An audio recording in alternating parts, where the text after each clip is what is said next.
Hello everyone, my name is Kinwa and I've decided to do a video now. I'm going to be doing two videos at once, one very long overdue video, and I really apologize for that. One long overdue video and one recent video. Alright then, so here's talking about the GOP rejecting the Obama deal, which is about cutting spending. Yeah, Obama is going to propose on cutting spending and raising taxes, and the GOP wants to reject the latter, raising taxes. So let's see. I'm going to currently go over through the numbers from the debt clock, U.S. debt clock, and I will try to find a solution, in the sense that both sides can be happy. The Republicans will be happy because the overbloated social systems will get cleared away. And yes, they are seriously overbloated, and they are not going to last even in the best of economic times. So please, no one argue that they are going to be able to make it into the next century. And we're also going to be clearing out the military spending as well. See how much money that clears out.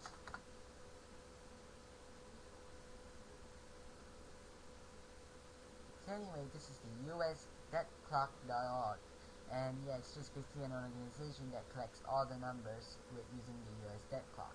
As you can see, the numbers start to load, and so it will take some time, but just give it some time. As you can see, you can basically skim through the numbers for population and assets and trade and money creation and blah blah blah. We're mostly going to be focusing on largest budget items, which seems to be the thing that we need to cut the most. Now, the first one we're going to go over is defense and wars. Alright? The total money spent for all branches of the military, including black budgets, equipment, operations, maintenance, personnel of the wars in Iraq and Afghanistan, which means that in other words, most of the money, the $700 billion there, is mostly going to spend on some wars here and there. If we cut the spending by half, it will give us an equivalent of a $350 billion cut.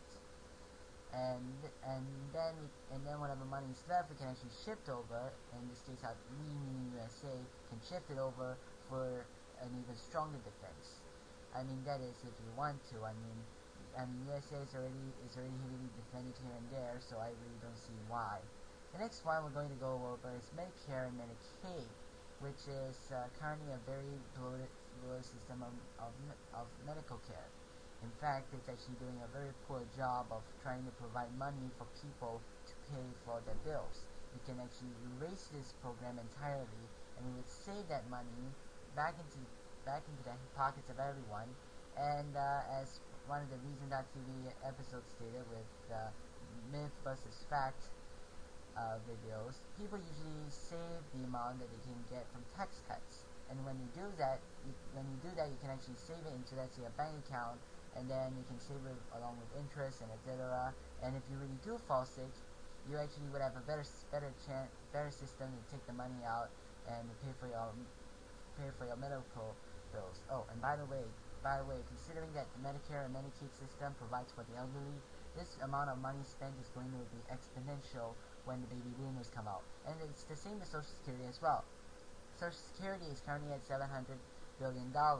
Now, despite as what you see here, the payroll taxes, which are supposed to be the taxes paid in for Social Security, are only at $840 billion. You might expect that even with a much faster growing Social Security system, you'd still be able to hand it out for, let's say, a decade or two. Am I correct? You actually wouldn't, because if you try it, because the money used on payroll taxes, the remaining amount of money is used to spend on other areas of the federal budget. So yeah, that's actually the very bad part. And the even worse part is that Social Security, of course, the amount is going to grow exponential with the elderly. And even if you don't consider the elderly, the amount of administrative costs in the Social Security system enough is going to make you cringe. And considering it's a pay go, meaning that you have to take in the money to pay for the previous year, yeah, the numbers can really grow up to that amount. And let's see some other areas. Federal pensions, the total amount of dollars for civilian, military, retirement, and veteran benefits. We still might have to keep this in. But considering that we're going to take away some of the money from the defense and wars, mostly wars, Medicare, Medicaid, and Social Security. My guess is that you can actually take away about half of their federal pensions and still get quite a good pension system. But of course, it's just one straight shot.